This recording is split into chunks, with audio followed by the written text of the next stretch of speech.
At this time, I have the honor to present to you the moral leader of our nation. I have the pleasure to present to you Dr. Martin Luther King, Jr.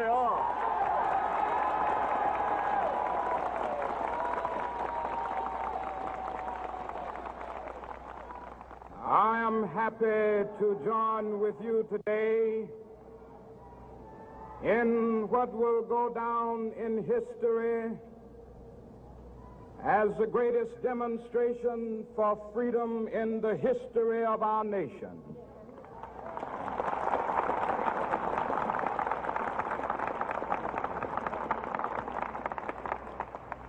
Five score years ago, a great American in whose symbolic shadow we stand today signed the Emancipation Proclamation. This momentous decree came as a great beacon light of hope to millions of Negro slaves who had been seared in the flames of withering injustice. It came as a joyous daybreak to end the long night of their captivity. But 100 years later, the Negro still is not free. 100 years later, the life of the Negro is still sadly crippled by the manacles of segregation and the chains of discrimination.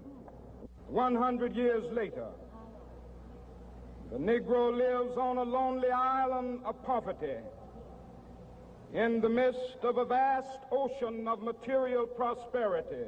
100 years later, the Negro is still languished in the corners of American society and finds himself in exile in his own land. And so we've come here today to dramatize a shameful condition. In a sense, we've come to our nation's capital to cash a check. When the architects of our republic wrote the magnificent words of the Constitution and the Declaration of Independence, they were signing a promissory note to which every American was to fall heir. This note was a promise that all men, yes, black men as well as white men, would be guaranteed the unalienable rights of life, liberty, and the pursuit of happiness. It is obvious today that America has defaulted on this promissory note insofar as her citizens of color are concerned. Instead of honoring this sacred obligation, America has given the Negro people a bad check, a check which has come back marked insufficient funds.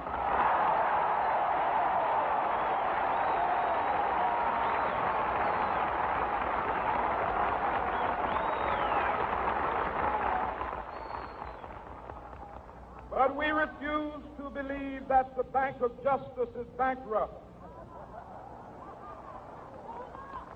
We refuse to believe that there are insufficient funds in the great vaults of opportunity of this nation.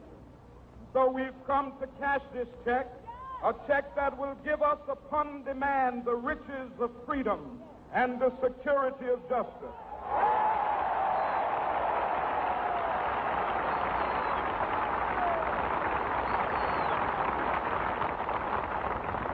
We have also come to this hallowed spot to remind America of the fierce urgency of now.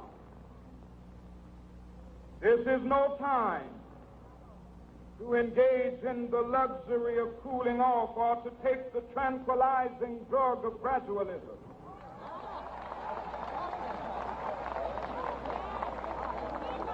Now is the time to make real the promises of democracy.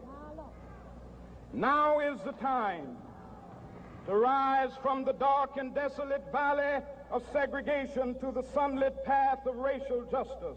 Now is the time to lift our nation from the quicksands of racial injustice to the solid rock of brotherhood. Now is the time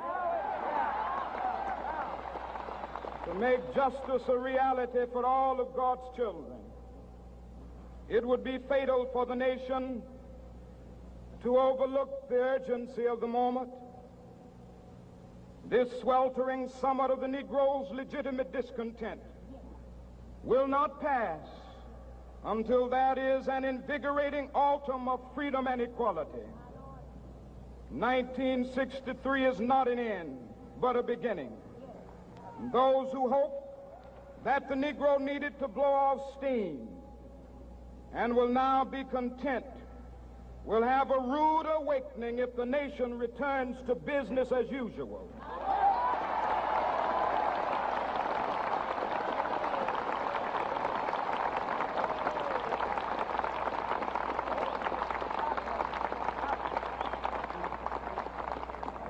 There will be neither rest nor tranquility in America until the Negro is granted his citizenship rights. The whirlwinds of revolt will continue to shake the foundations of our nation until the bright day of justice emerges. But that is something that I must say to my people who stand on the warm threshold which leads into the palace of justice. In the process of gaining our rightful place, we must not be guilty of wrongful deeds. Let us not seek to satisfy our thirst for freedom by drinking from the cup of bitterness and hatred.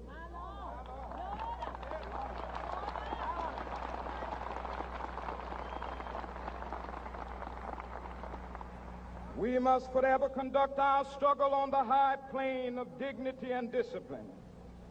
We must not allow our creative protests to degenerate into physical violence. Again and again, we must rise to the majestic heights of meeting physical force with soul force. The marvelous new militancy which has engulfed the Negro community